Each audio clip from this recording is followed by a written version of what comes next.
महात्मा बुद्धा कहते हैं, मन के जीते जीत है और मन के हारे हार। इंसान का सबसे बड़ा शत्रु उसका मन है। अगर वह चाहे तो उसे बर्बाद कर दे, अगर वह चाहे तो उसे आबाद कर दे। नमस्कार दोस्तों, स्वागत है आपका हमारे इस YouTube चैनल में। आज की कहानी में हम जानेंगे कि मन में उठ रहे गंदे विचारों को कैसे खत्म करें। दोस्तों, हमारे मन में गंदे विचार क्यों आते हैं? हम नहीं चाहते, लेकिन फिर भी हमारे मन में गंदे विचार आते रहते हैं। लेकिन मन हमारा सबसे बड़ा दोस्त और मन ही सबसे बड़ा दुश्मन क्यों है? जब हम अपने मन की बात मानते हैं तो हमारा मन ही हमारा नेतृत्व करता है, और जब हम मन को संतुलित कर लेते हैं तो हम अपने जीवन में हर चीज का ध्यान रखते हैं। हम अपने मन में आने वाले गंदे विचारों को रोकने की कोशिश करते हैं, लेकिन जितना अधिक हम रोकते हैं उतना ही ये विचार हमारे अंदर प्रवेश करते हैं। जितना अधिक आप किसी चीज से दूर भागते हैं, वह चीज आपको अपने पास ले जाएगी। इसलिए उस चीज से दूर मत भागिए, उस पर संतुलन बनाए रखिए। एक बार एक व्यक्ति गौतम बुद्ध के पास आया और गौतम बुद्ध से बोला कि हे बुद्ध, मेरे मन में इतने गंदे विचार क्यों आते हैं? मैं नहीं चाहता कि मेरे मन में गंदे विचार आएं, पर मेरे मन में हमेशा काम वासना के विचार चलते रहते हैं और मैं इनके बारे में सोच सोच कर बहुत परेशान रहता हूँ। मेरी ऊर्जा और समय यह सब सोचने में ही नष्ट हो जाता है, और इन सब के विचारों की वजह से मैं कभी भी शांत नहीं रह पाता हूँ, और मैं हमेशा ही स्त्रियों को देखकर मोहित हो जाता हूँ। अपने आप को रोक ही नहीं पाता हूँ।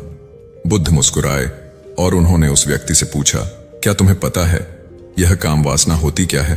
फिर उस व्यक्ति ने उत्तर दिया और कहा, बुद्ध, मैं यह तो नहीं जानता कि काम वासना होती क्या है, पर हाँ, ये जो भी है बहुत बुरी चीज है।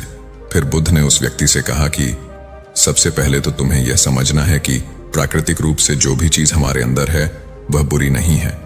हमारे जीवन में उसकी कुछ ना कुछ जरूरत है। वासना कोई बुरी बात नहीं है। यह तो हमारे मन की एक भावना है जो हमें किसी न किसी चीज की कमी का एहसास करवाती है, और फिर हम उस चीज को पाने के लिए उस चीज की तरफ आकर्षित हो जाते हैं। जैसे अगर तुम्हारे पास धन की कमी है तो तुम्हें धन पाने की वासना उत्पन्न हो जाएगी।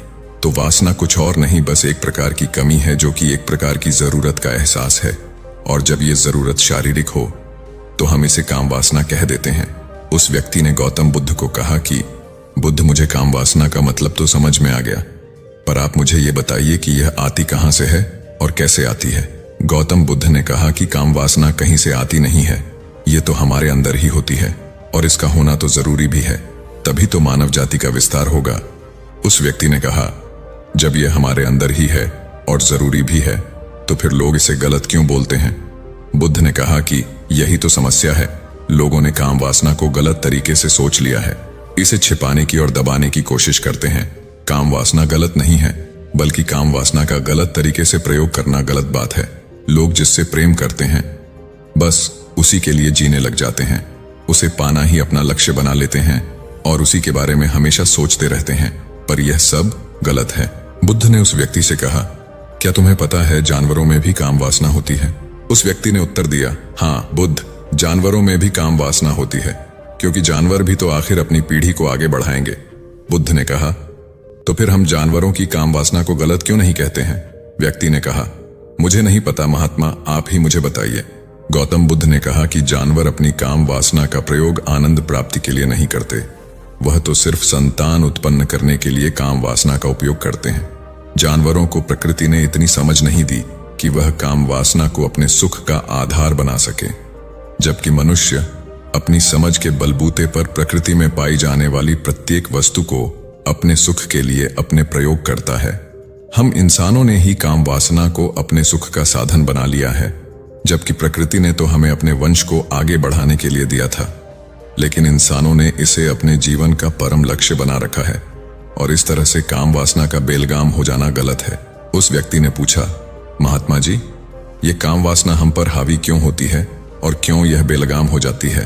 तब गौतम बुद्ध ने कहा कि सुनो, अब जो मैं तुम्हें बताऊंगा उसे तुम ध्यानपूर्वक सुनना। काम वासना का सारा खेल तुम्हें समझ आ जाएगा, तुम्हें तुम्हारे सारे सवालों का जवाब मिल जाएगा, बस तुम्हें ध्यान से सुनकर समझना है। फिर गौतम बुद्ध उस व्यक्ति को बताना शुरू करते हैं। एक बार की बात है, एक आश्रम में गुरु और उनके शिष्य रहा करते थे, जिससे रोजाना आश्रम के बाहर स्थित गांव में भिक्षा लेने के लिए जाते थे। उस आश्रम का एक शिष्य जिस गांव में भिक्षा लेने जाता था, उसे रास्ते में एक नदी पद्धति थी, जिससे रोज उसी रास्ते से भिक्षा लेने जाता था। एक दिन उसे ने देखा कि एक लड़का पेड़ के पीछे छिपा है। वह उस लड़के के पास गया और उससे जाकर बोला, भाई तुम इस पेड़ के पीछे छिपकर क्या देख रहे हो? लड़के ने कहा, अरे तुझे नहीं दिख रहा क्या कि मैं क्या देख रहा हूं? तब शिष्य ने नदी की तरफ देखा तो वहां पर कुछ लड़कियां पानी भर रही थीं। वो लड़कियां 14-15 साल की थीं। तब शिष्य ने उस लड़के से कहा, अरे भाई वहां पर तो लड़कियां पानी भर रही हैं, इसमें छिपकर देखने वाली क्या बात है? तब वो लड़का शिष्य की तरफ देखकर उससे कहता है, अरे पागल तुम्हें दिखाई नहीं दे रहा? यह परी कैसे नदी से पानी ला रही है? जरा उनकी अदाओं को तो देखो, उनके कोमल शरीर को देखो, उनकी पतली कमर मटके को उठाते समय बल खाती है और उनके बाल उनकी कमर पर कैसे लहरा रहे हैं, मानो सुंदरता बिखरी पड़ी हो। उसने फिर से नदी के किनारे देखा और इस बार वह नदी के किनारे देखता रहा। अब कुछ भी दिखाई नहीं दे रहा था और वह बिल्कुल निडर था। उसे किसी भी चीज का कोई डर नहीं था। लेकिन अब वो छिपने लगा और उन लड़कियों को देखने लगा जैसे उसने कोई अपराध कर दिया हो। और जब वो छिपकर उन लड़कियों को देख रहा था तभी वो अचानक अंदर से कौंप गया और उसने कहा कि ये मैं क्या कर रहा हूं? मैं जो कर रहा हूं वो सही नहीं है, मुझे यहां से चले जाना चाहिए। और फिर वह जल्दी से वहां से चला गया। वो आश्रम पहुंच जाता है। आश्रम जाकर वो अपने कार्यों में लग गया। लेकिन जो अभी वह देख कर आया था वही उसकी आंखों के सामने बार बार आ रहा था। उसके मन में वही दृश्य चल रहा था। उसका दिमाग सब कुछ देखने के लिए संघर्ष कर रहा था। उसका किसी भी काम में मन नहीं लग रहा था। सुबह होते ही वह रोज जल्दी ही भिक्षा के लिए आश्रम से निकल जाता था और उस नदी के पास वाले पेड़ के पास जाता था जहां पर वह लड़का पहले से मौजूद रहता था। उसके साथ मिलकर लड़कियों को छुप छुप कर देखता था। अब वह ऐसा रोज करने लग गया। यह उसके रोज का काम हो गया। अब उस शिष्य का मन किसी भी काम में नहीं लगता था। वो हमेशा ही किसी न किसी प्रकार के विचार में उलझा रहता था। वो आश्रम के कार्यों को भी ठीक ढंग से नहीं कर पा रहा था। न वो ठीक से सो पाता था, न वो ठीक से खाना खा पाता था। उसका मन बेचैन सा रहता था। उसका मन बार बार उन लड़कियों की खूबसूरती देखने को मचलता था। जब गुरु भिक्षा दे रहे थे तब भी उनका मन किन्हीं अन्य विचारों में खोया हुआ था। गुरु ने अपने शिष्य की इन हरकतों को समझ लिया था। फिर एक दिन गुरु ने शिष्य को अपने पास बुलाया और कहा कि आज से मैं भी तुम्हारे साथ भिक्षा मांगने चलूंगा। आप और मैं एक साथ भिक्षा मांगने जाएंगे। तभी शिष्य गुरु को मना करते हुए बोला, नहीं गुरुदेव, आप परेशान क्यों हो रहे हो? मैं अकेला ही ठीक से भिक्षा मांग सकता हूं। गुरु ने शिष्य से कहा कि ठीक है, तुम अकेले ही भिक्षा मांगने जाओ। जिससे वह तुरंत भिक्षा मांगने निकल पड़ा। सभी लोग उसे देखने के लिए उसके पीछे पीछे चलने लगे। थोड़ी दूर जाने पर गुरु ने देखा कि उनका शिष्य एक अपराधी की तरह एक लड़के के साथ पेड़ के पीछे छिपा हुआ है और छिपकर कुछ देख रहा है। गुरु भी अपने शिष्य के पीछे जाकर खड़े हो गए। उसका शिष्य क्या देख रहा है जिसे देखने के लिए वह एक अपराधी की तरह पेड़ के पीछे छिपा हुआ है? गुरु ने देखा कि उसका शिष्य पेड़ के पीछे छिपकर नदी से पानी ले रही लड़कियों को देख रहा है। तब गुरु ने शिष्य से कहा, क्या देख रहे हो? अपने गुरु की आवाज सुनकर वह डर गया और उसके पसीने छूटने लगे। वह ऐसे कांपने लगा जैसे उसने किसी चोर को चोरी करते समय पकड़ लिया हो। उसकी हालत खराब हो गई। वो कुछ भी नहीं बोल पा रहा था। दूसरा जो शिष्य के साथ था वो वहां से भाग गया। उसके मुंह से कुछ टूटे फूटे शब्द ही बाहर निकल रहे थे। वो अपने गुरु से नजर भी नहीं मिला पा रहा था। गुरु ने शिष्य की तरफ देखा और कहा कि मेरा शिष्य तो निर्भय था, उसे तो किसी भी चीज का डर नहीं था, लेकिन ये क्या, तुम तो भय के मारे कांप रहे हो। शिष्य ने गुरु से कहा कि मुझे माफ कर दो गुरुदेव, मेरा इसमें कोई दोष नहीं है। उस लड़के ने मुझे बहका दिया था, लेकिन आपसे मैं वादा करता हूं कि आज के बाद मैं ऐसा कभी दोबारा नहीं करूंगा। मुझे माफ कर दो गुरुदेव। गुरु ने शिष्य से कहा कि कोई बात नहीं, पर इस बात का तुम ध्यान रखना कि हम जैसी संगति करते हैं वैसा ही फल हमें प्राप्त होता है। हम जैसी संगति करते हैं उसके विचार हमारे अंदर प्रवेश करते हैं। इसीलिए अच्छी संगति करो जिससे तुम्हारे अंदर अच्छे विचारों का प्रवेश हो। फिर गुरु और शिष्य आश्रम लौट आए और फिर से शिष्य आश्रम के कार्यों पर ध्यान देने लगा। उसने उस रास्ते को छोड़ दिया और दूसरे रास्ते से जाने लगा। वो अपने काम को ध्यान से करने लगा, लेकिन धीरे धीरे उसके अंदर क्रोध उत्पन्न हो गया और फिर वो दूसरे शिष्यों पर क्रोध करने लगा और बेचैन रहने लग गया। अब वो सही समय पर भोजन भी नहीं करता था। वो भोजन भी बहुत कम खाता था। एक रात गुरु शिष्य के पास आए और उससे बोले कि अब तक तुमने कितनी बार अपना वादा तोड़ दिया। यह सुनकर शिष्य अपने गुरु के चरणों में गिर गया और रोने लगा। रोते रोते ही उसने गुरु से कहा कि गुरुदेव, मैं कई बार अपना वादा तोड़ चुका हूं। फिर मैं वादा करता हूं, लेकिन हर बार जब मैं वादा तोड़ देता हूं तो मेरा मन मेरे वश में नहीं रहता। मैं बहुत कोशिश करता हूं कि अपने मन से सारे बुरे विचार निकाल दूं, लेकिन चाहकर भी मैं ऐसा नहीं कर पाता। फिर गुरु ने शिष्य को कहा कि चलो मेरे साथ। गुरु शिष्य को आश्रम के बगीचे में लेकर गए और शिष्य से कहा कि देखो, यहाँ पर कुछ नाली बनी हुई है जिससे नदी का पानी इन पौधों तक आ रहा है और यह पानी निरंतर गति से आगे बढ़ रहा है। क्या तुम इस पानी के बहाव को रोक सकते हो? शिष्य ने कहा कि हाँ गुरुदेव, मैं इस बहाव को रोक सकता हूं। फिर शिष्य ने मिट्टी उठाकर उस नाली में रख दी तो पानी थोड़ी देर के लिए रुक गया और फिर थोड़ी देर बाद उस मिट्टी के ऊपर से पानी बहने लगा। गुरु ने शिष्य से कहा, अरे ये क्या, ये तो पानी रुका ही नहीं। फिर से शिष्य ने कुछ कंकर पत्थर उठाकर उस नाली में रख दिए और फिर थोड़ी देर के लिए पानी रुक गया, लेकिन फिर थोड़ी देर बाद ही उन कंकड़ पत्थर के ऊपर से पानी निकल आया। फिर गुरु ने कहा कि शिष्य, यह क्या हुआ? पानी तो फिर से बहने लग गया। तुम तो बोल रहे थे कि तुम इसे रोक दोगे। क्या हम किसी काम को रोकना चाहे तो क्या हम उसे रोक नहीं सकते हैं? तब शिष्य ने कहा, कोई बात नहीं गुरुदेव, मैं इस पानी को तो आपको रोक के दिखाऊंगा। शिष्य फिर से एक बड़ा सा पत्थर लेकर आया और उस नाली पर रख दिया और पानी रुक गया। तब गुरु से कहा कि देखा गुरुदेव, मैंने कहा था ना कि पानी को मैं रोक दूंगा। मैंने पानी को रोक दिखाया। आपकी बात मैंने पूरी कर दी। गुरु मुस्कुराए और बोले, अच्छा जरा ध्यान से देखो, पानी रुक गया क्या? वो तो पीछे की नाली तोड़कर बाहर निकल गया और अगल बगल से बह रहा है। और ध्यान से देखो, इस पत्थर के आगे भी आ गया और ये पानी अपना रास्ता बदलकर फिर से आगे की तरफ जाएगा। और फिर थोड़ी देर बाद ऐसा ही हुआ। फिर गुरु ने शिष्य को समझाया कि तुम्हारे साथ भी तो ऐसा ही चल रहा है। तुम बार बार प्रयास कर रहे हो, बड़े से बड़ा प्रयास कर रहे हो, पर हर बार तुम्हारा प्रयास टूट रहा है और यह हमेशा टूटता ही रहेगा। तुम कितना भी बड़ा पत्थर रख लो, लेकिन पानी तो अपना रास्ता बना ही लेगा।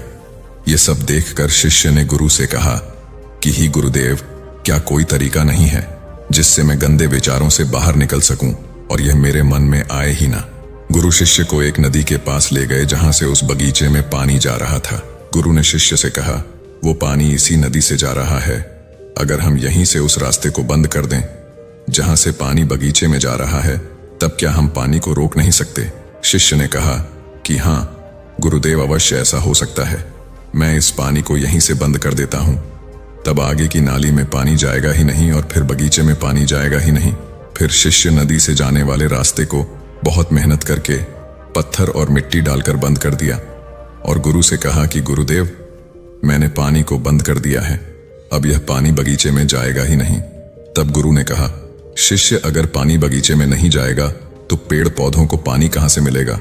उन पेड़ पौधों को तो पानी की आवश्यकता है और उन पेड़ पौधों में कुछ पेड़ पौधे तो ऐसे हैं जिनको रोज पानी की आवश्यकता है। वह तो मुरझाकर सूख ही जाएंगे, उनका क्या होगा? पानी तो हमें खोलना ही होगा। शिष्य ने गुरु की बात सुनकर वापस नदी से जाने वाले पानी का रास्ता खोल दिया।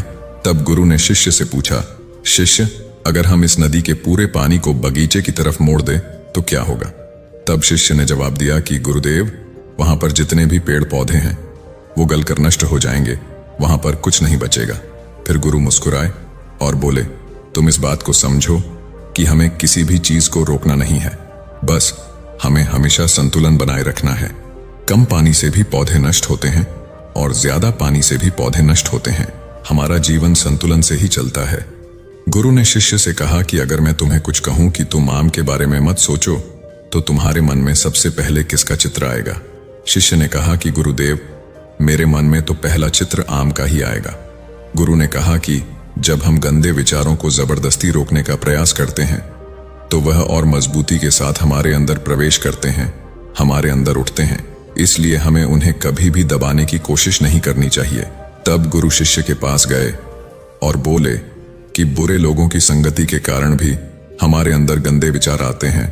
कभी कभी ऐसा होता है कि हमारे अंदर कामुकता नहीं होती, लेकिन कुछ अश्लील लोगों के साथ रहने के कारण वह हम पर हावी हो जाती है। तब शिष्य ने कहा कि गुरुदेव, आप सही कह रहे हैं, मैं अपने लक्ष्य से भटक गया था। तब वह शिष्य रात को बहुत शांति से सोया, सुबह पूरे मन से अपना काम किया और फिर सुबह वही भिक्षा लेने चला गया जहां वह लड़का आज भी पेड़ के पीछे छुपकर उन लड़कियों को देख रहा था। वो शिष्य नदी पर गया जहां वह लड़कियां पानी भर रही थीं। उसने उन लड़कियों से पानी मांगा। उन लड़कियों में से एक लड़की ने उसे पानी पिलाया और उस सन्यासी शिष्य के चरण छुए। शिष्य ने उसे आशीर्वाद दिया कि तुम्हारा कल्याण हो। शिष्य का मन सकारात्मक ऊर्जा से भर गया। उसके चेहरे पर मुस्कान आ गई थी, जैसे उसे कोई खोई हुई चीज वापस मिल गई हो। वह अपने रास्ते पर वापस जाने लगा। तभी पीछे से वह लड़का आया जो पेड़ के पीछे छिपा था। वह शिष्य के पास आया और बोला कि क्या बात है, आज तो तुमने करीब से देखा है, आप तो मुझसे आगे निकल गए। तब शिष्य ने कहा कि हम हमेशा दूसरे के दर्शन करने में ही व्यस्त रहते हैं, अपने दर्शन कर ही नहीं पाते। तुम कब तक इस पेड़ के पीछे छुपते रहोगे? किसी को पसंद कर लो, उससे बोल दो, अगर वो भी तुम्हें पसंद करती है तो शादी कर लो, और उससे पहले तुम कुछ बन जाओ। अपने आप को पहचान लो, ऐसे अपना समय बर्बाद मत करो।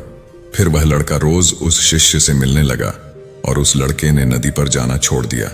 और फिर वो लड़का अपने जीवन में कुछ बनने के लिए संघर्ष करने लगा। तो तुमने देखा संगति का असर क्या होता है। अपनी संगति बदलो, अपने विचार बदलो। बुद्ध ने उस व्यक्ति से पूछा कि क्या तुम्हें तुम्हारे सारे सवालों का जवाब मिल गया? तब उस व्यक्ति ने कहा कि हाँ महात्मा जी, आपका बहुत बहुत धन्यवाद। तब गौतम बुद्ध ने उस व्यक्ति से कहा कि जब तुम्हारे मन में गंदे विचार आए तब आप अपने आप को दोषी मत मानो। यह शरीर है और यह सब हजारों वर्षों से सिखाया गया है। यह केवल तुम्हारे सोच लेने से, शपथ लेने से ये टूटने वाला नहीं है, लेकिन तुम्हारे पास वो शक्ति है, वो ऊर्जा है जिसका तुम्हें संतुलन उपयोग करना है। तुम एक जीवित ऊर्जा हो जो कुछ भी अनुभव करने के लिए स्वतंत्र है, जो निर्माण करने के लिए स्वतंत्र है। इसलिए तुम अपने आप को पहचानो। यह बोलकर गौतम बुद्ध मौन हो गए और वो व्यक्ति वहां से चला गया। ये वीडियो आपको कैसा लगा कमेंट बॉक्स में जरूर बताएं। ऐसी कहानियों के लिए मेरे चैनल को सब्सक्राइब करें। धन्यवाद।